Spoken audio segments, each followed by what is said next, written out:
complex narratives of being taken by alien beings into UFOs on beams of light. The Air Force is trying to cover up with a picture of Venus and the moon.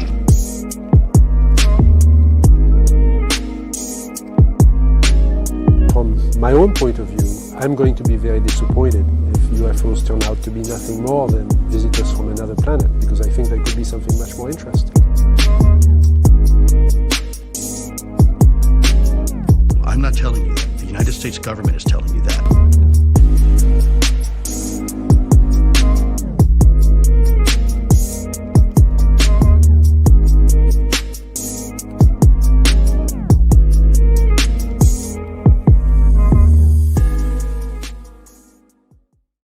What is up, everybody? Welcome back to the Disclosure Team channel. I'm your host, Vinny Adams. You'll have to excuse if you're watching. I feel like I've got this green hue around me. The green screen is playing up for me today, so if you notice it, my apologies. Before we bring on my guest, it's the usual kind of house rules. Please leave any questions that you might have during the interview in capital letters or super chats if you wanted to donate to the channel. Please keep the chat cool, calm, kind, collected, all that good stuff, which you normally do, but you know, just in case. And one last thing is that we are now going to be doing pretty much one show a week every Wednesday. I wanted to sort of form some kind of structure going forward so that, you know, it's not just choppy and all over the place. The only reason why that might change every now and again is if a guest can't make it on, let's say, a Wednesday, but they can make it on a Thursday. But obviously, I will post about that across all my sort of social media platforms and stuff. So, yeah, I just want to give a shout out as well to all my Patreons and YouTube members. I haven't been producing much content away from the live interviews over the past few months, but going forward, 2023, I promised myself I would start putting out more content that's not just the kind of live interviews. So I am working on some new projects for you guys, the members and the Patreons. If you're interested in that at all, you can find the links in the description below. But if not, the videos will be made public, just not at the same time, just a little bit later. So yeah, there we are, guys. So my guest today, Cheryl Lynn Carter, is a psychic medium, a remote viewer, an investigator, researcher of the paranormal, UFOs, Bigfoot, so many different aspects of the phenomena. And we're going to touch upon all of those subjects tonight in the interview. So let's not waste any more time, and please welcome Cheryl Lynn Carter. Hi. Cheryl, how are you? I'm good. Thank you so much for being here. I really appreciate it. So, I mean, there's a lot to talk about, but I guess the first question would really be going back to your very first interests in any kind of high strangeness or the phenomena paranormal. Where did it all start for you?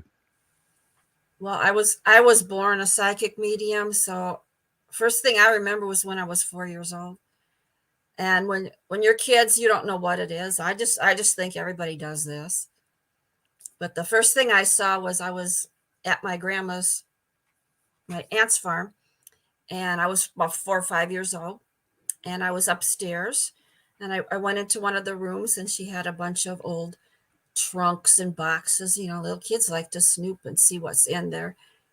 So I'm looking, nothing closed. And then I saw this little boy standing behind one of the trunks. And he was about my age. And I thought, that's strange. My aunt shouldn't have a little boy up in her attic. And I got closer and I noticed I could see through him, which I thought was strange too. And then he reached out his hand to touch me, and he was really cold. And I ran down the stairs, and I never told anybody. I didn't tell my aunt for years.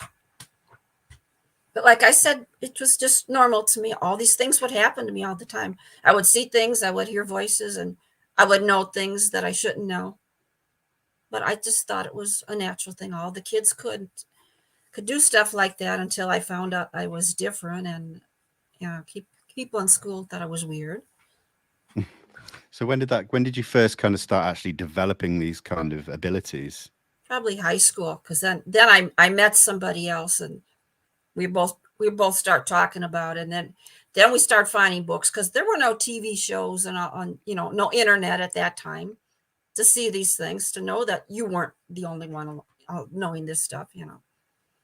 And did you kind of, go to the library, look at books on the Yeah, subject to yeah. try and Then I understand started it doing. more? Yeah, yeah, That's fascinating. yeah.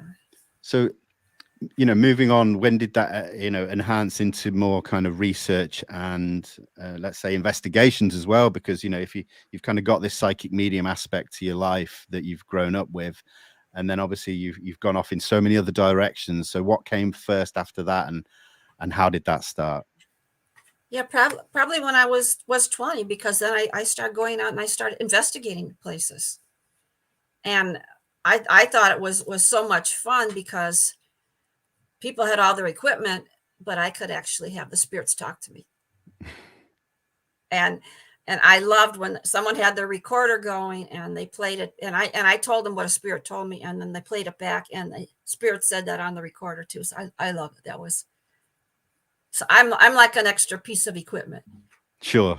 And what sort of locations were you kind of visiting? Oh, I've been to Waverly Hills many times.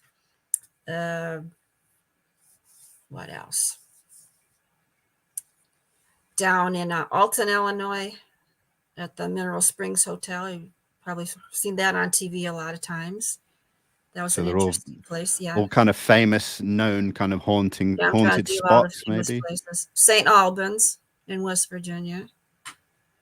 I mean, I've watched a lot of paranormal TV shows over the years, but I put myself in those places and I'd be so scared. I don't think I could stay there for very It's not long. scary.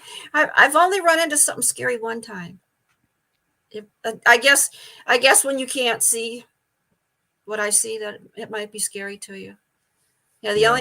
the only time something was scary was when I was at Madison Seminary in Ohio, and my friends and I have gone there many times, and we were just in the wrong place at the wrong time that night, and something jumped into my friend. Wow. And you see that on TV, and they just go, heck yeah, we're gonna just, I don't know what you're gonna do to get it off. And it scared the heck out of me because he turned around and looked at me, and his eyes were black, and his voice was not his.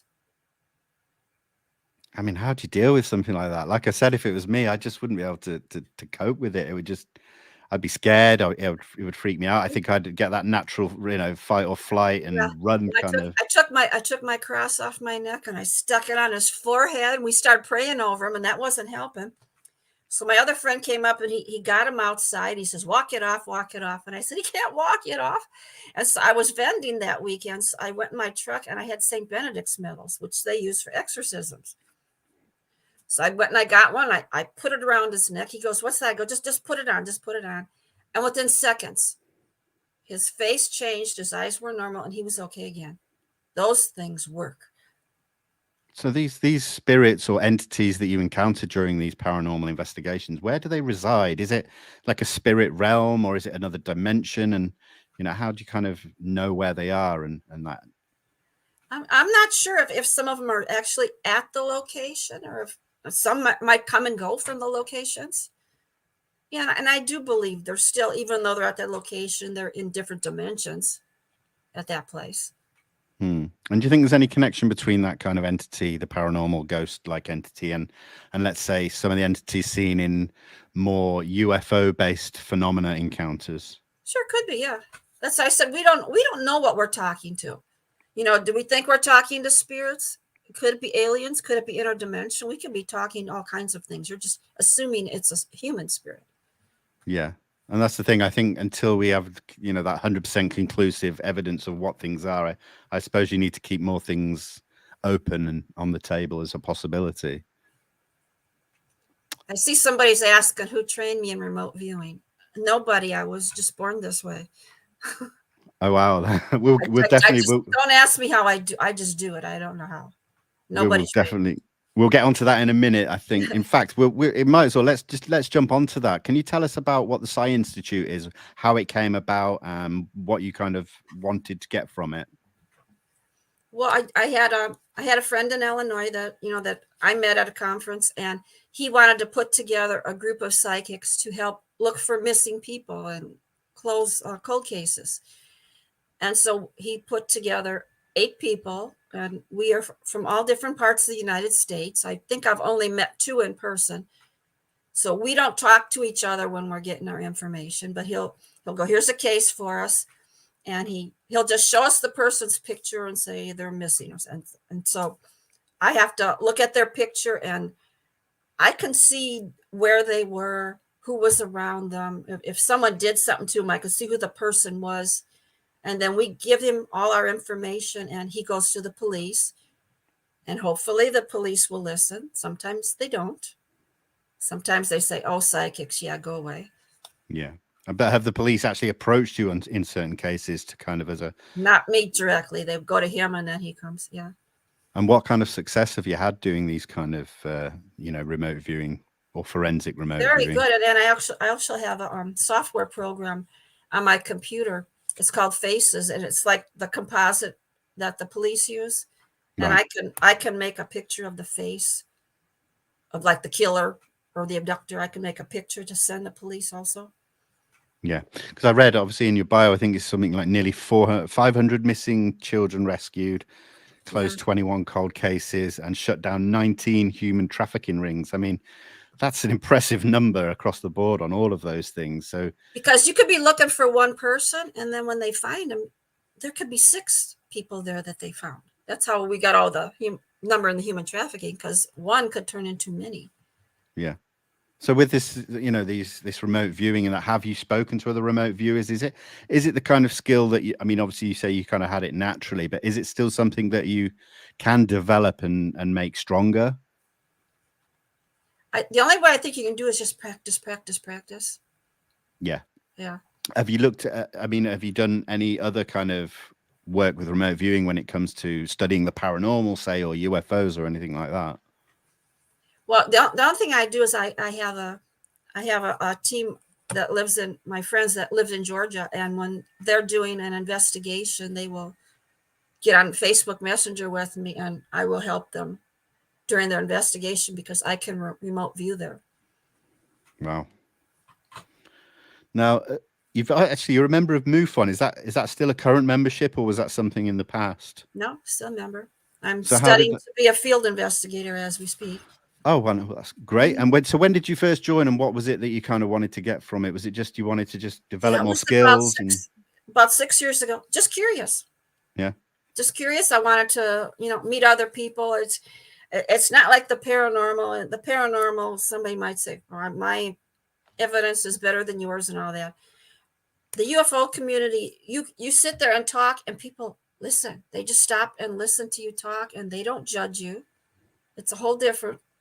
And we're doing remote meetings, but we used to have a meeting once a month at a place, and the public would come in, and we'd have a guest speaker. It was very nice, but it was nice that you could get together with other people and discuss stuff. Oh, that's great. So, as a field investigator, would that be once you've qualified for that, is that boots on the ground research? Is that going out to locations? How does it work? You could go out to a location, or you could talk to the people on the phone too. But you're checking, there's all kinds of reports to check. What was the weather that day? What could be in the sky at that time? There's all kinds of reports that you check too before you just take their word that something happened. Yeah, no, that's incredible. Another thing is CE5 consciousness is another part of the UFO subject. Is that something that you've tried, touched upon, and had any success with? Yeah, I actually at one of our meetings, there were 2 speakers there that they started talking about something called CE5, and I said, well, that sounds interesting, because they said we need remote viewers. And I says, okay, I can do that. So yeah, I haven't done anything last year at all. We didn't meet, or else I missed the meetings. But we go to this same place, and we maybe a dozen of us, and we put our lawn chairs in a circle, and we meditate. Sometimes we have singing bowls. When we use the singing bowls, we attract a lot more. And we just look up in the sky. And I've got some crazy photos coming out of the woods, something coming out of the woods. Now, that doesn't mean that it was alien, but we definitely attracted something with the singing bowls that night.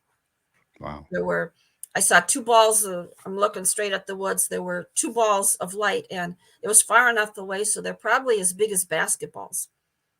Just like somebody just turned on two lights. And I said, okay, that's weird. So I go, guys, look over there. And they go, it's nothing. And they're looking up in the sky. So I think something's happening right there. So I'm watching, and I should have done video, but I just had my FLIR. And I took pictures, and they started dancing to the singing bowls. They were going back and forth, changing places. And the one got up, and it was wiggling like that. They came back down into the ball, and then all of a sudden we watched them for like 10 minutes. All of a sudden they just stopped, and that's like somebody turned the flashlights off. Wow. Have you shared those pictures? Mm-hmm. I said, have you shared those pictures publicly at all? A few times, yeah. I'd be interested to see those. Okay, yeah. I wish I would have done video, but the pictures. Yeah. Hindsight is a wonderful thing. Well, it's like people, trying to take a picture of a UFO. You don't think about taking your phone out or something. You know, it's like I didn't think to hit video. I just wanted to get a picture or whatever it was. Yeah, I've heard that so many times from different people when they, in the moment they just do something, but then in hindsight they wish they'd done something else, and that seems to be quite a common occurrence in you're any just kind in of awe setting. at what's there. Yeah, no, absolutely. So during there, absolutely. But going back to kind of some of the investigations that you've done, boots on the ground stuff, is there anything that really made you question what you were doing? Anything particularly negative that kind of stood out to you, or positive maybe? Are there any big cases that really sort of sit above the rest? No, I mean, of course you want to bring the missing person back home, and sometimes they're not alive, so that is upsetting. Yeah. But you do bring them back home. There's some people that they never find any place. So at least if you can bring them back home in one way or another, that's helping. But it's hard. Yeah, absolutely. Now, the next thing I'd like to talk about are your books, because you've written quite a few books. And the first one I'd like to discuss, which I haven't read yet, but I'm going to, is Dimensions, the Mystery Triangles of the US, which was released back in, I think, September 2021. That's the one. Now, that's kind of, it talks about strange locations, strange artifact sightings and occurrences. So what's the kind of premise between like what the triangle itself means? Because I think the first thing I saw when I saw Mystery Triangles is, triangles in the sky like UFOs, but it's not actually about that, is it? They're not really triangles. I guess that they use certain points to say it's a triangular area. Some of them are more rectangular, but they just use that premise. And it's like the Bermuda Triangle, except that I've got 10 other ones in the United States that are in the book. You've probably seen a lot of the Alaskan Triangle. Yeah. On Ancient Aliens lately. And I live in Michigan. We have a Michigan Triangle. Never knew that till I started researching. And the Michigan Triangle has actually recorded more missing ships and airplanes than the Bermuda Triangle. Wow. Okay. That is strange. So what sort of occurrences do are there sightings of like more UFO sightings, like hotspots and things like that as well? That's what I found out when I was doing the book. I wasn't going that direction, but yes, they all have lots of UFO hotspots, every one of these triangles. Could it be the energy there? I don't know what it is. Yeah, and you mentioned the energy. Is that something that can be measured? Have you sort of been out to any of the locations with any equipment to kind of measure, electromagnetic frequencies and things like that? I mean, you could. There could be ley lines there. Some people don't believe in ley lines. I do. I know when I'm standing near one because I feel strange. Yeah, I can't stand still. I'm kind of a little bit off. I can tell when there's a ley line, but yeah, you could use your tri-field meter to get some readings. That's not going to read the ley line, but if there's electromagnetic field, your tri-field can help you do that. Yeah. So now another area of your research, obviously, and this is kind of one of the big ones for me, is the Skinwalker Ranch phenomena, let's say. But so you've written about the ranch, but also kind of the Uinta Basin in general as well. And obviously we've heard about investigations throughout, at least 3 decades with Robert Bigelow and the NIDS team, and then obviously more recently with Brandon Fugal's investigation. So, when you started researching it for the first time, how did you sort of go about it with there being so much history in so many aspects of the phenomena, whether it's UFOs or cryptids or the paranormal? So how did you kind of go about it, and what did you find? Well, the first thing I did when I did the first book, not this one, I did the first book, I wanted to know who were all the people that lived on this land before. We only know certain names. So, I mean, I went all the way back to when they were allotting land to the Ute tribe. Yeah. And then selling the rest to the white man. So I went all the way back and I got all those owners. I got all the deeds. It was kind of interesting. So now I could and I found pictures so I could have names and pictures. These were just ordinary people trying to make a living with all this strange stuff. And then it just turns out that it's just not just the ranch, it's the whole basin that's very strange.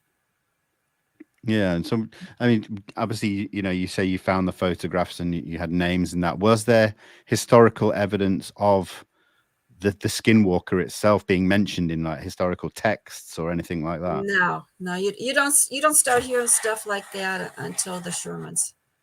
Right.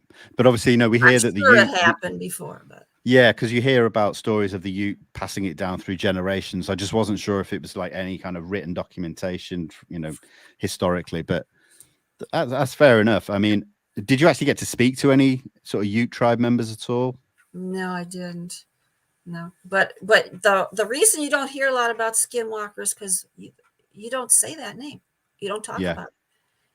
I've got a friend who is Navajo, and we were talking about it one time, and she says, "Well, we don't say that name. We don't talk about that." And she says, "I'll tell you something that happened to me when I was a child, and this gave me chills." She says, "I was about 5, and we lived in a one-room house on the reservation in New Mexico. And I'm looking out the window at night. And she described, how you see the skinwalker with the paint on the face and the animal skin on it and everything." And she says, it was looking in the window at me and all my family. And she says, and I wanted to reach my hand out and grab my father, but I couldn't move. And I wanted to scream and I couldn't speak. I was like petrified. Mm.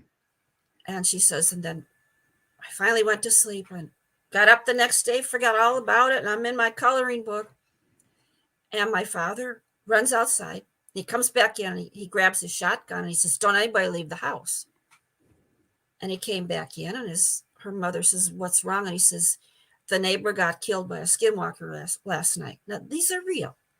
This isn't just a story. This is a friend of mine. I know she wouldn't make this up. So have you been down onto the ranch yourself or in the area at least? But in the area, yeah, up to the gates, yeah. Have you had any kind of a remote view there? I wasn't fully there. Part of me was.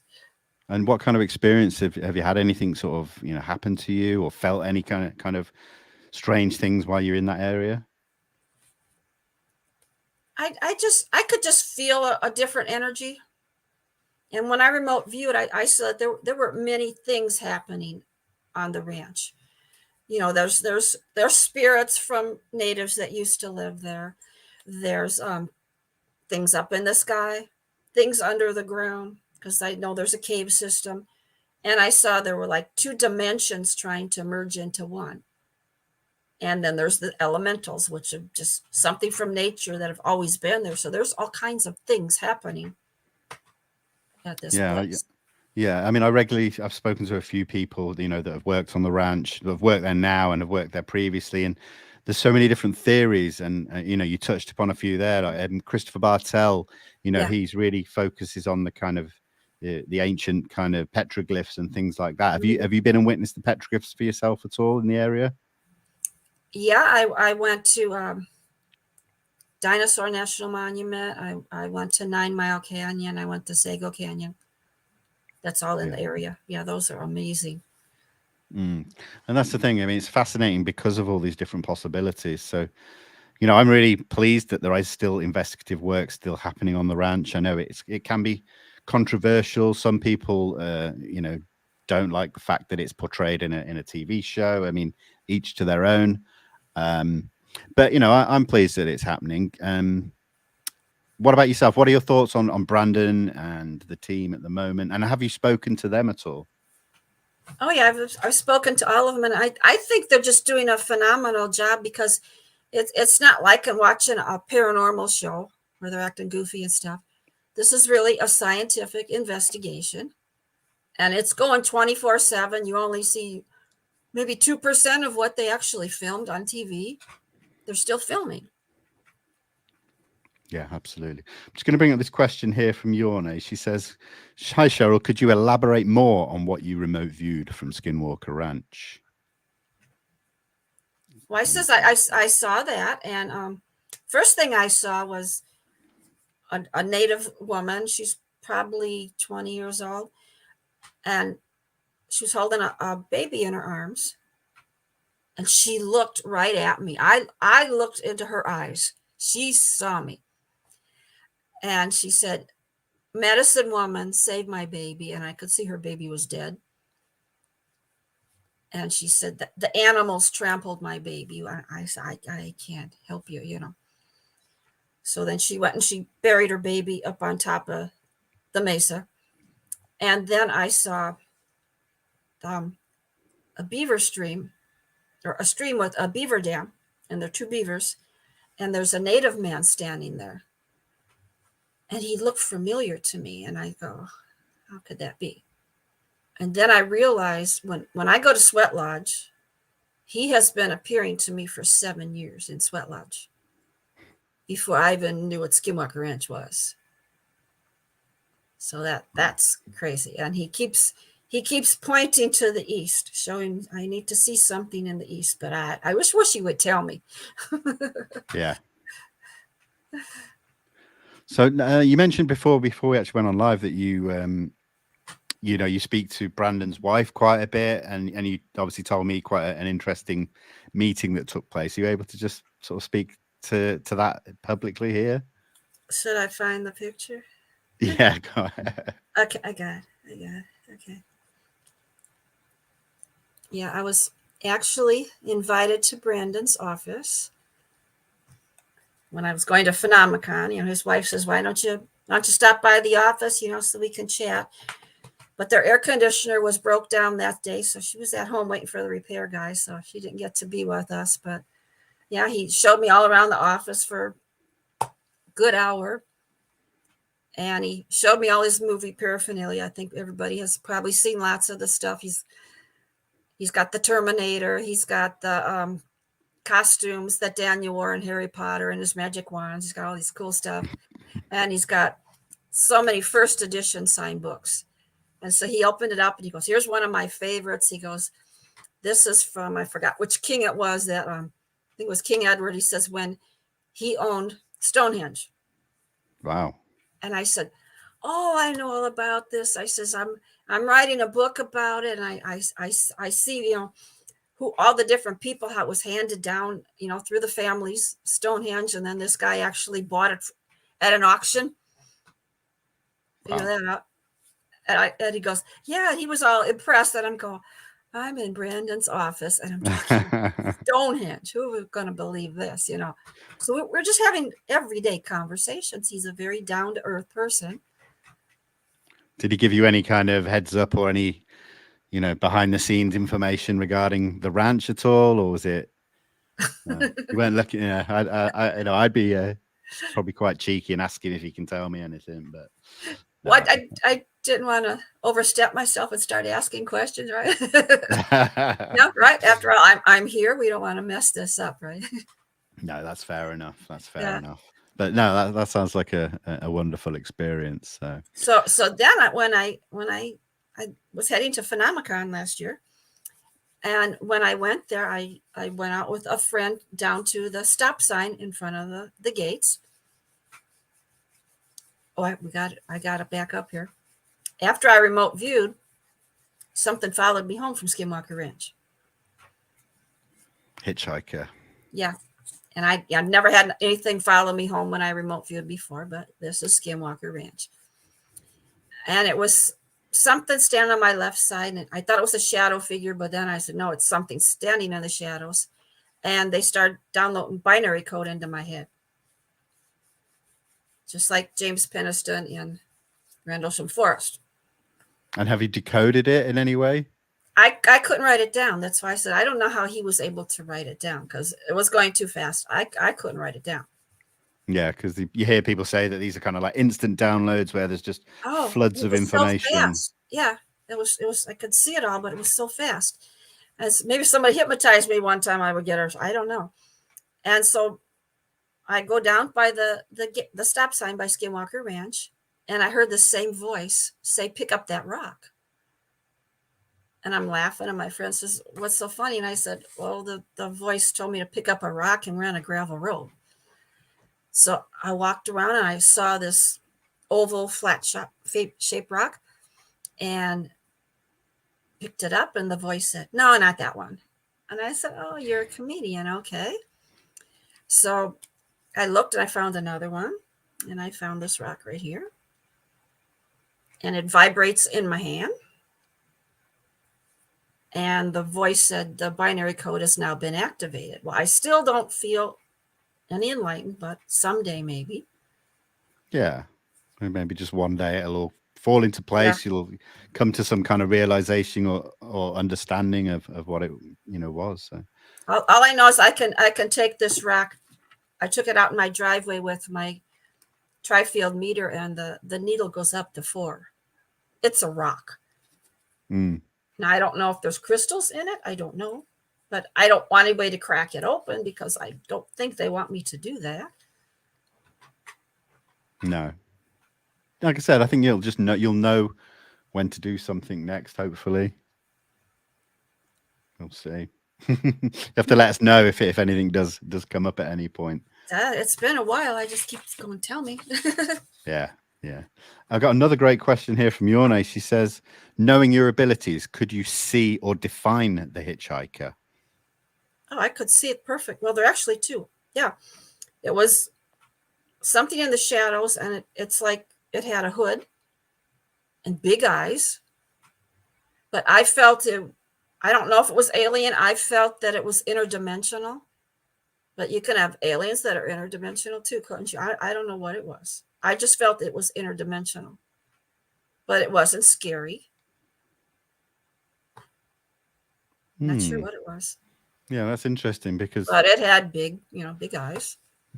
So there was no negative effects either, no physical negative effects. Because No. we hear, obviously, knowing the ranch, we've seen Thomas No, Winston. it kept, the voice kept telling me, I says, don't do this. I don't understand. And they go, it's okay. It's okay. Strange. Very strange. You'll understand later. Well, I'm still waiting to understand. Now, obviously, the book, I think there's 2 books you've done on the Skinwalker Ranch sort of studies, but you also touch upon in those books sort of military bases, Air Force bases with UFO reports, sort of going back to the 40s and right up until more modern times. But there are Air Force bases that I'd not really heard of in America that much, which is Hill Air Force Base and Buckley Air Force Base. Are you able to sort of tell us about any particular sightings or experiences, investigations that you encountered looking into those bases? Hill Air Force Base. Some think it's part of the new Area 51. It's what's known as R6413, but people think it's the new Area 51. And they have a unclassified document. It's called Project Grunge. And they had sent information to Wright-Patterson Air Force Base in Ohio, which we know is kind of where they were supposed to send those alien bodies from Area 51. But on May 25th, 1949, there were 5 officers out in the salvage yard, and they started seeing this global-shaped object out in the sky. And it was traveling east to south, and they're watching it for quite a while, and then they saw another one, and it went in the same direction too. So these are officers talking, so you got to take their word that something really happened there. And this information, again, they sent it to Wright Patterson. Yeah. Which I want to go there sometime, because you could take a tour of the place, and just with my abilities, I want to know what I might pick up there, because they're not going to show you anything good, but True. Yeah. I could Very still true. be in the building. I might pick something up. Yeah, you never know. I think it was, just something that I stood out to me, because we hear about the bases, the big Air Force bases, to do with the subject. So it's good to sort of see some new names cropping up. So I found that really interesting, because there's documentation as well, which is always great to see in any kind of books. It's it shows that there's research being done and that there are paper trails that you can follow. So yeah, that really stood out. I don't like to report somebody's UFO sighting if I don't have documentation and all kinds of proof. Yeah, I suppose it just because anybody could say something like, I've seen UFOs, but I have no pictures and I can't prove anybody I saw it. So just an anecdotal story. It's just my saying that I have it. I can't prove it. Yeah. Just going to jump back to the hitchhiker. I've got a question here from Tony. He asks, how did you get rid of the hitchhiker? I did, and it's still around. Oh, really? Yeah. But I suppose if it's not a negative one, then I suppose it's not as impactful as if it was something. I got no problem with it being here. No. Wow. Obviously, it has something more it wants to tell me. Maybe it'll be eventually the one that kind of makes you understand binary code or something like that. Well, I think maybe it's directing me to write the new book I'm writing. I don't know. What can you tell us about that? It's got nothing to do with Skinwalker Ranch, but this might be part of it. Okay. I'm writing a new book. I'm calling it Chosen, and it's real encounters of real stories about encounters and alien abductions. So are these like historical cases, or are you speaking to witnesses? These are historical cases with government documents, photos. Collating it all into one book. Yeah, like the Falcon Lake, that is just nationwide. Everyone knows about Falcon Lake. I still think it's an underrated case. You don't hear that much about it these days. No, but I have so many documents, all different organizations that have investigated this, and all saying that this guy's making this all up. Yeah. But yet he died from radiation poisoning. Yeah. This is the thing. Biological effects are such an importantly, talked about aspect of the subject. Yet I felt like that case it just flew under the radar a little bit for me. And like Rendlesham Forest, Burroughs also had radiation poisoning, and they were denying him any kind of benefits, saying, no, you don't. Yeah. I mean, he finally got his benefits, but it took him how many years? A long decades, I think it was. It's like they don't want to prove your stories right. They're out there to disprove you. Because in the Falcon Lake, you had the condom from Boulder, Colorado, and it's like whenever they're investigating any UFO stories, they never say, "Yeah, the person saw that." Mm. I go, what kind of committee is this where you can't be? You're judgmental. You're already coming at the beginning going, I know this guy made it up. Every story I've ever investigated that has their name connected to it, they can't say, yep, this is the real deal. Yeah. I've noticed that. Yeah. So when are we likely to sort of see the book? Have you got a kind of publishing date, or have you got a date you'd like it to be published by? I just started writing it about 2 weeks ago. Oh wow, okay, so it is fresh and new. Yeah. Oh yeah. That's a lot of work still to do then. but it's like I just woke up one day. I go, I need to do this. That's it. Yeah. Feels like someone's telling you to do it then by the sounds of it. Yeah. It was like a few months ago. Something told me to write this children's book. Oh wow. It's only 31 pages, but it's the story of a little wolf that came down from the mesa and had an adventure in Skinwalker Ranch. Here we go. Wow. I'll have to get a copy for my daughter.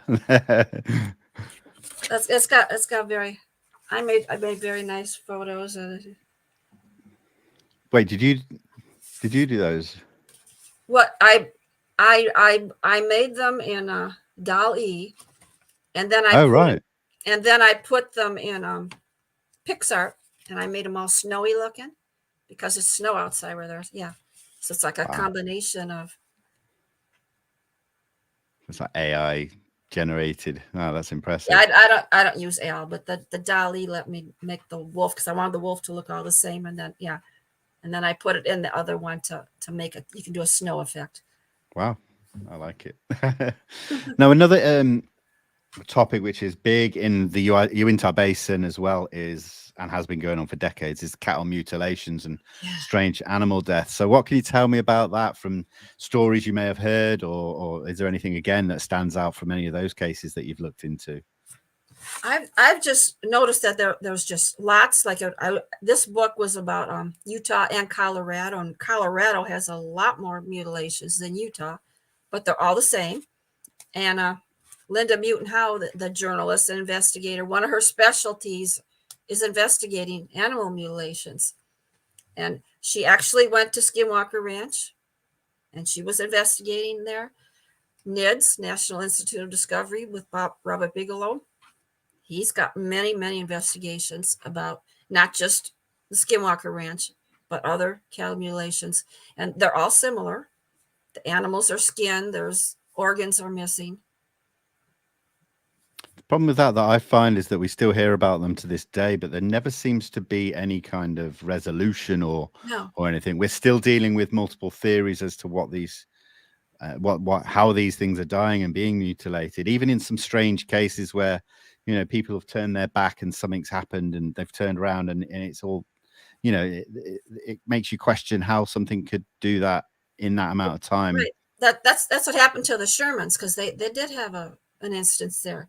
It was in 1996, and they were tagging their cattle, and they just tagged a calf, and they walked over on the other side of the field, were tagging more, and then their dogs started acting funny and ran over by the calf, and they went back, and the calf was skinned and organs were missing, just like that.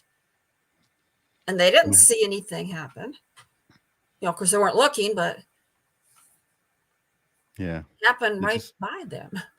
Yeah, it's just another one of the strange aspects of the phenomena that, I mean, there's so many strange aspects. The whole phenomena is strange, but it just throws up so many questions. And you've, over the years with all the investigations, it's just it's mind-boggling to some say it's the government because they're testing to see if there's any contamination in the soil. Okay, maybe some of it is, but I don't think it all is.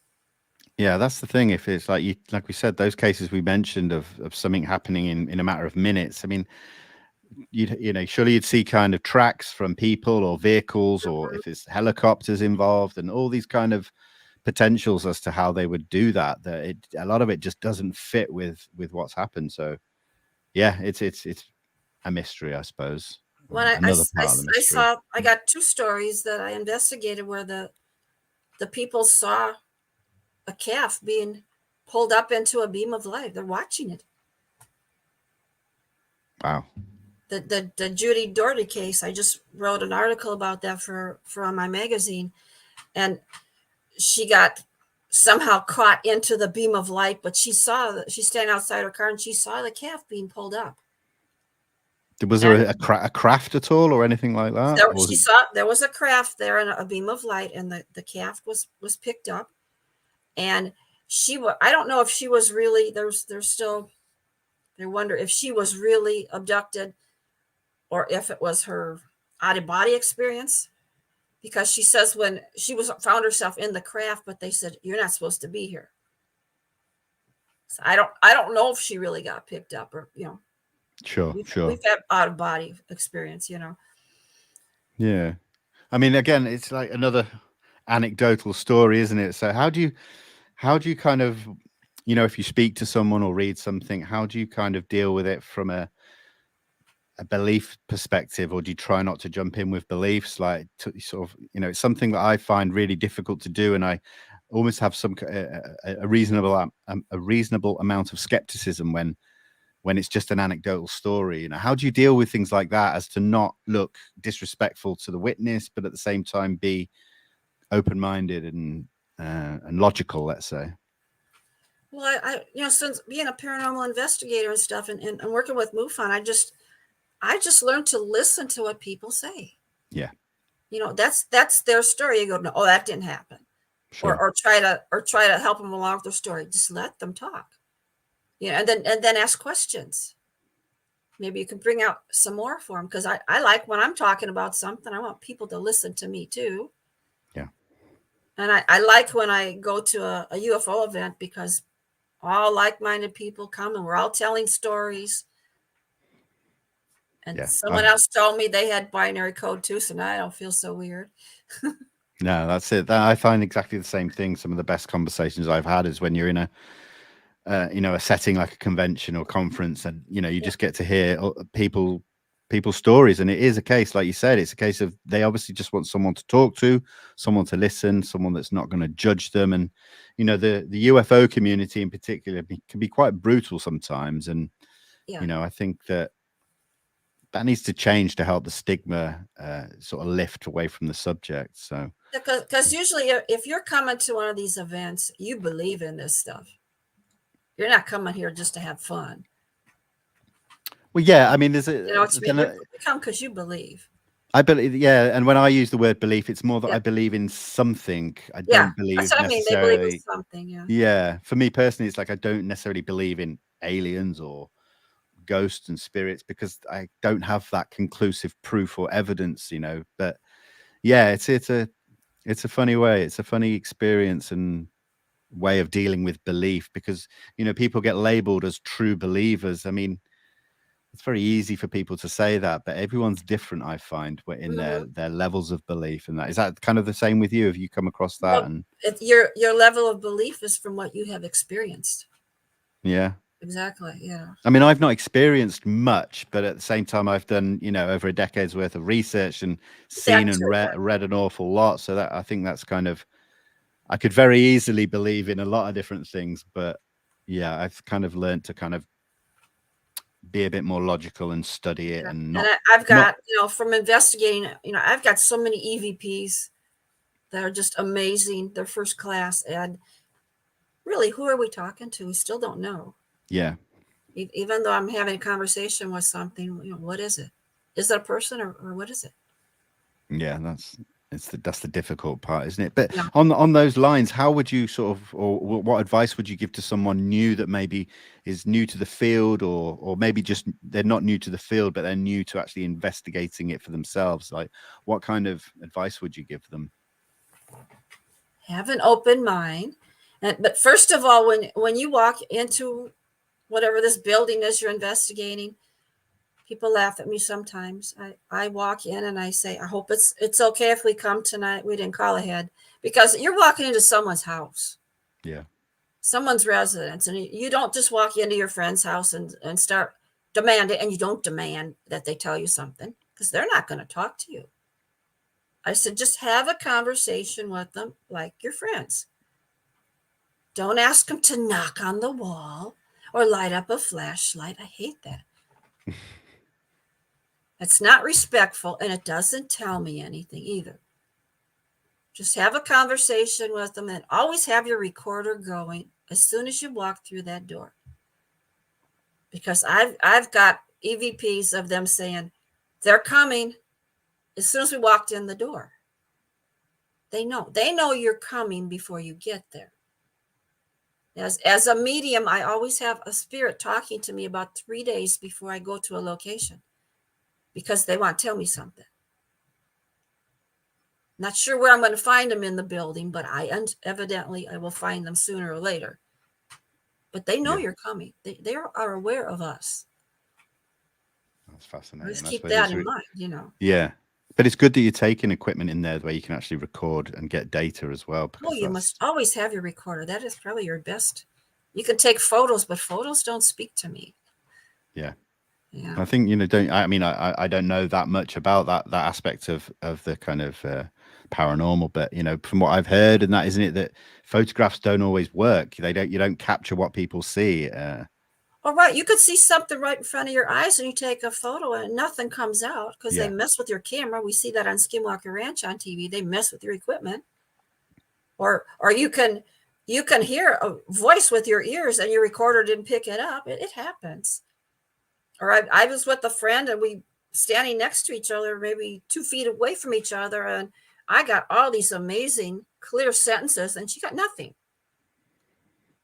So I just always have all different equipment. Of course, she had a digital recorder and I have analog. I always use analog. Right.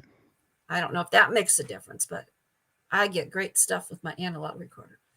I suppose, and you also get used, and you know your equipment, and that makes sense. That makes sense. Well, because as the tape is going through the recorder, it's also letting off white noise, and that's where spirits speak to you through the white noise. Right. Well, listen, before we wrap this up, I do want to go to a few questions that I've starred here in the comments. So Paige is asking about, this is when you're looking for kind of missing people, missing children and that, and it's how much information you actually need before you kind of do your remote viewing in order to find them. I just need their picture. Right. And then that just zeroes you in on a location. Does it go straight to them, or is it kind of, does it narrow down over time? I'm seeing through their eyes. Oh, right. Wow. That's what I'm saying. I'm seeing through their eyes where they are. I hear what they hear. I hear sounds. That's how we found somebody one time, because I saw a warehouse and I heard train whistles. So that's how they found 2 girls. We're looking for one. We found 2. Wow. But I see through their eyes. I mean, it's amazing. And it's amazing that you're able to do this kind of thing and have such a track record of it as well. You know, it's an honorable thing. So, my hat's off to you on that respect. I just realized the other question I had already asked, I started and then. Well, listen, is there anything that you feel that we haven't covered that you kind of, that you feel is important thing to mention, or is there anything else coming up besides the book? Any other locations that you plan on visiting? What's next for you? Well, I got to work on this book, and then I had another book I had started before this, and I'm supposed to just stop and do this one now. It's about I'm not sure what the other title is. I might call it Ancient Earth Energies. It's about different places, not just the U.S., all over the world, who have a connection to Pleiades. So I'm not sure what title that book's going to be, but I'm supposed to do this UFO one first. So fair enough. We look forward to it. I'm just getting another couple more questions in. Wilfred, I see that you think your questions disappeared. I've just scrolled up and I can't see it. If you want to repost it, then you can. But Davey asks, has Cheryl ever felt threatened by any spirits or non-human intelligence? Just that time that one jumped into my friend. I didn't feel threatened, but it scared the heck out of me. That, what do I do, Yeah. Do you think that some of these entities are or have a sort of negative, what's the word I'm looking for? Do you think they want to act negative towards us? Is it a balance? Are there good entities and negative entities, or? Well, I had seen this spirit in the building before. He was either a doctor or he took care of people there, and he wasn't good. He wasn't a good, one call him evil, but he wasn't a good man. And he was chasing this woman, and I know he killed her. And maybe this was the anniversary of the night he killed her, and that's why all this happened. I don't know. But why he jumped into my friend, we'll never know why he did that. Yeah. There was no reason to do that. That's it's one of those things. Well, listen, Cheryl, thank you so much for coming on and talking to us about all of your work. I find it so impressive that you're able to do so many different, or look at so many aspects of the phenomena and that, but also get out there and research and investigate as well. So thank you so much. I really do appreciate it. All right, everyone in the chat, you've been great as well. I'm sorry if I missed your question. I've just tried to find it, and I'm sorry if I didn't get to all of them. But you can now catch me every Wednesday. But follow me all on all my social medias. And guys, thank you so much. I will see you on the next one. Take care. Goodbye.